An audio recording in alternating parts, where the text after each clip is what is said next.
যুক্তরাষ্ট্র ইসরায়েলের হামলায় ইরানে নিহতের সংখ্যা ৫০০ ছাড়াল।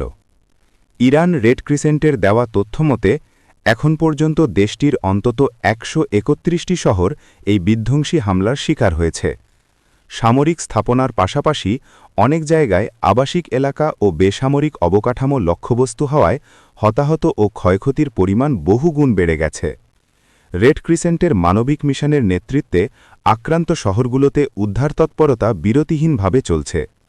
পরিস্থিতি মোকাবেলায় দেশজুড়ে ১ লাখেরও বেশি উদ্ধারকর্মী এবং জরুরি সাড়াদানকারী দল সর্বোচ্চ সতর্ক অবস্থায় কাজ করছে। বর্তমানে সারা দেশে প্রায় ৪০ লাখ স্বেচ্ছাসেবীর একটি বিশাল নেটওয়ার্ক মানবিক সেবা, চিকিৎসায় সহায়তা এবং ক্ষতিগ্রস্তদের মানসিক সমর্থন দিতে প্রস্তুত রয়েছে। আক্রান্ত ফার্স প্রদেশসহ বিভিন্ন স্থানে উদ্ধারকারীরা ধ্বংসস্তূপের নিচ থেকে হতাহতদের উদ্ধারে আপ্রাণ চেষ্টা চালিয়ে যাচ্ছেন। মেহর নিউজ জানিয়েছে, অনেক জায়গায় যোগাযোগ ও বিদ্যুৎ ব্যবস্থা বিচ্ছিন্ন হয়ে পড়ায় ত্রাণ কার্যক্রম ব্যাহত হচ্ছে। ইরান। ছবি এনবিসি।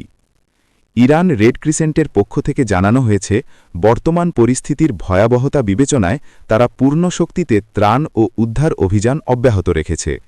হাসপাতালগুলোতে আহতদের ভিড় বাড়ায় জরুরি রক্তদান ও ওষুধের সংকটের কথাও বিভিন্ন সূত্রে জানা গেছে।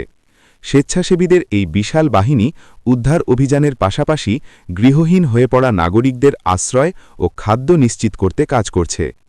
ইরানের সামরিক কমান্ড এই হামলার কড়া নিন্দা জানিয়ে একে গণহত্যা হিসেবে অভিহিত করেছে।